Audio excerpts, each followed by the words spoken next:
दोस्तों नमस्कार, welcome back to my YouTube channel S S Gupta. पिछले वीडियो में हम लोग देखे थे पार्ट 1 जिसमें 1 to 20 तक जितना भी मैथ और रीजनिंग का क्वेश्चन थे उसको देखे थे। ये पार्ट 2 है जिसमें देखेंगे 20 to 40 तक जितना भी मैथ और रीजनिंग का क्वेश्चन होंगे सी सेट का 2022 का उसका। इसमें भी 7 तक यानी 21 से लेकर 27 तक कॉम्प्रहेंशन है। उसके बाद क्या है, रीजनिंग का क्वेश्चन है और रीजनिंग का क्वेश्चन में स्टेटमेंट के तौर पर दिया हुआ है और इसको आपको बताना है स्टेटमेंट के साथ कंक्लूजन क्या होगा। इस 28 नंबर प्रश्न में है कि चार संख्याओं पी क्यू आर एस के संबंध में दो कथन दिए गए हैं, स्टेटमेंट फर्स्ट और स्टेटमेंट सेकेंड। स्टेटमेंट फर्स्ट में दिया हुआ है कि आर पी और क्यू से बड़ा है। आर जो है आर पी और क्यू से बड़ा है, पी एंड क्यू ये दोनों से बड़ा है आर। और सेकेंड स्टेटमेंट में है एस सबसे बड़ा नहीं है, यानी एस जो है ये तीनों से छोटा है। कौन? एस। बस यही स्टेटमेंट है दोनों से। अब प्रश्न है कि चार संख्याओं पी क्यू आर एस में कौन सबसे बड़ा होगा। तो स्टेटमेंट सेकेंड की जरूरत ही नहीं है, ठीक है। स्टेटमेंट फर्स्ट काफ़ी है, यानी आर सबसे बड़ा होगा, है ना। ये सेकेंड स्टेटमेंट ना भी रहेगा क्योंकि सबसे छोटा है। इसमें क्या बोला है? सबसे छोटा है। इसके अनुसार हुआ ना सबसे छोटा, तो ये स्टेटमेंट ना भी रहे सेकेंड तो इसका आंसर दिया जा सकता है। तो ये होगा अकेला ए स्टेटमेंट, ठीक है। अब सेकेंड है, इसमें भी है स्टेटमेंट वाला। इसमें क्या है कि स्टेटमेंट फर्स्ट में है एन एक अभाज्य संख्या है। अभाज्य संख्या यानी प्राइम नंबर। प्राइम नंबर क्या होता है? जिसका ओनली 2 फैक्टर हो। लेकिन सेकेंड स्टेटमेंट है कि एन को 4 से विभाजित किया करने पर शेष 1 बचता है, ठीक है। बस 2 स्टेटमेंट ये है। एन क्या है? प्राइम नंबर, यानी प्राइम नंबर है एन। और सेकेंड स्टेटमेंट में है एन जो है 4 से भाग देने पर 1 शेष बचता है, ठीक है। तो प्रश्न पूछा है यदि n 10 और 20 के बीच में 10 और 20 के बीच में एकमात्र प्राकृतिक संख्या है, तो आपको ये बताना है कि 10 और 20 के बीच में कितने प्राइम नंबर होंगे। कौन कौन होते हैं भाई? 11, 13, 17 और 19। ये 4 से कौन कौन डिविजन करने पर 1 रिमाइंडर बच रहा है। इसमें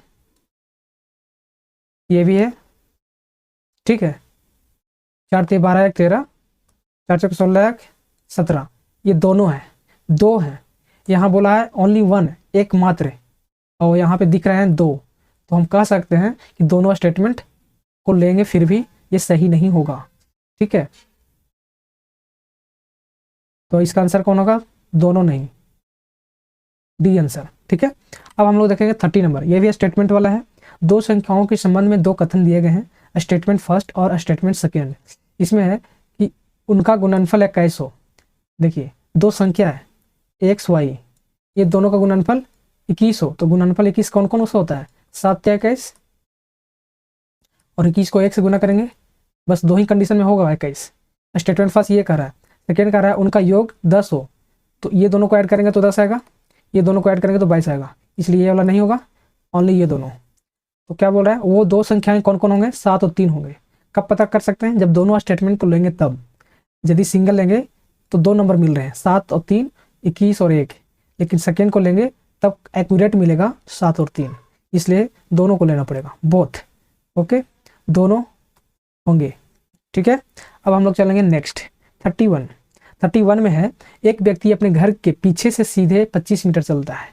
पूरा प्रश्न पढ़ लेते हैं, उसके बाद देखते हैं क्या होता है। या तो इस टाइप का प्रश्न को सबसे पहले आप लास्ट में पढ़ें कि वो किस ओर जा रहा है। यहाँ पे देखिए, यदि उसके घर का मुख पूर्व की ओर हो, यहाँ दे दिया ना, घर उसका जो है, ये घर है, उसका गेट पूर्व की ओर है, पीछे से जा रहा है, यानी यहाँ से निकल रहा है। यहाँ से निकला, कितना निकला भाई? 25 मीटर, ठीक। फिर वह दाहिने मुड़ता है, राइट साइड, कितना मुड़ा? 50 मीटर।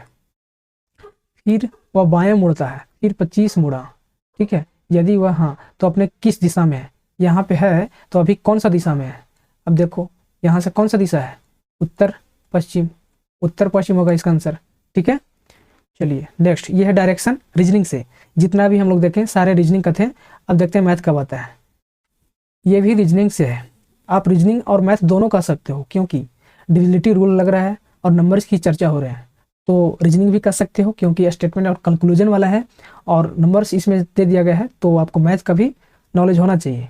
स्टेटमेंट फर्स्ट में बोला है कि सभी संख्याएं 2 से विभाज्य हैं, सभी संख्याएं 3 से विभाज्य हैं। तो क्या होगा भाई? जो 2 और 3 दोनों से डिवाइड होता है वो 6 से भी डिवाइड होता है। आगे पढ़ते हैं। सभी संख्याएं 6 से विभाज्य होंगे कब? जब दोनों स्टेटमेंट लेंगे। सभी संख्याएं 4 से विभाज्य होंगे, तो जो संख्या 2 से डिवाइड होगा वो 4 से डिवाइड हो भी सकता है और नहीं भी हो सकता है। जैसे 6 ये 2 से डिवाइड हो रहा है, तो क्या ये 4 से डिवाइड होगा? नहीं।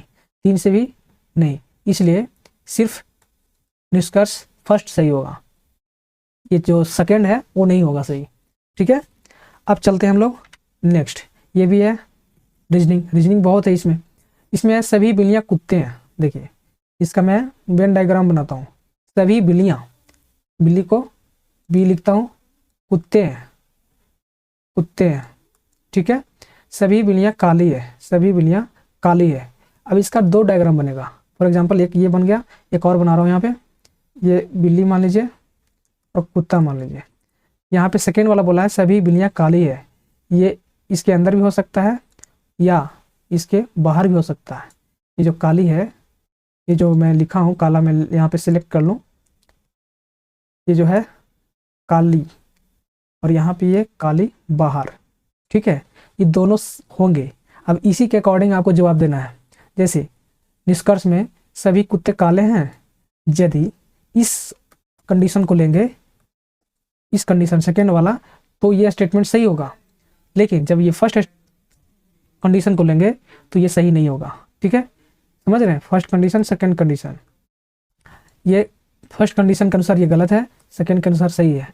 कुछ कुत्ते काले नहीं हैं, इसके अनुसार सही है बट इसके अनुसार गलत है। इसलिए या तो न तो निष्कर्ष 1 और न ही निष्कर्ष 2, दोनों निष्कर्ष दोनों नहीं होंगे।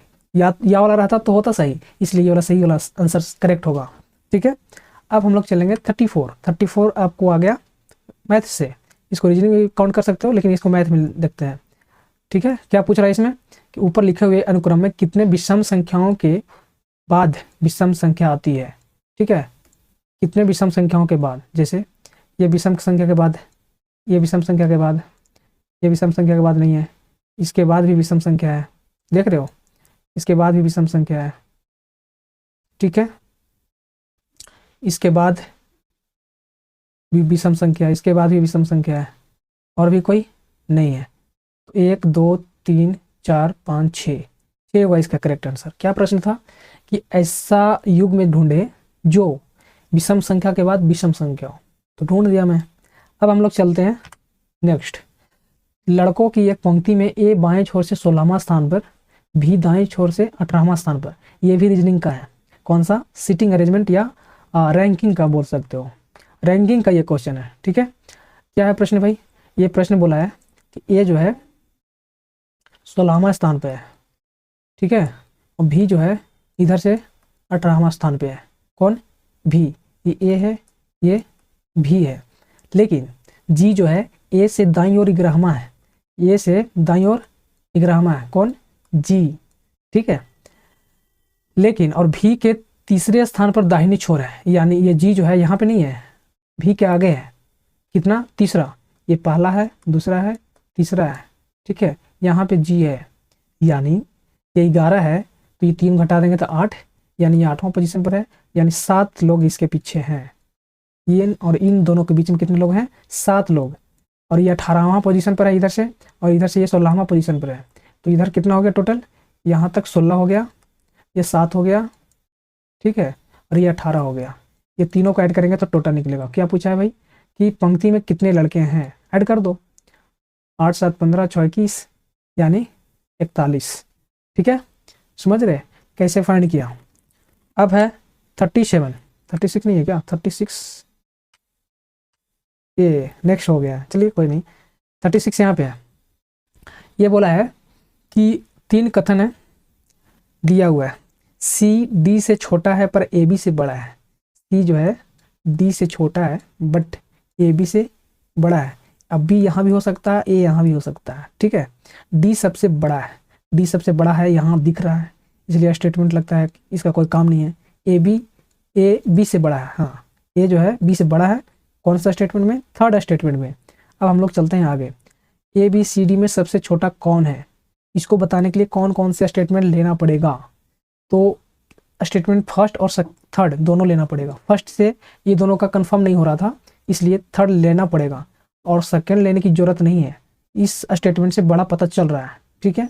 इसलिए फर्स्ट और थर्ड दोनों सही होंगे। First and D, first and third उत्तर देने के लिए पर्याप्त है। ओके, अब हम लोग चलते हैं नेक्स्ट 37। ये क्या है भाई? ये है आपका नंबर सिस्टम से मैथ का क्वेश्चन।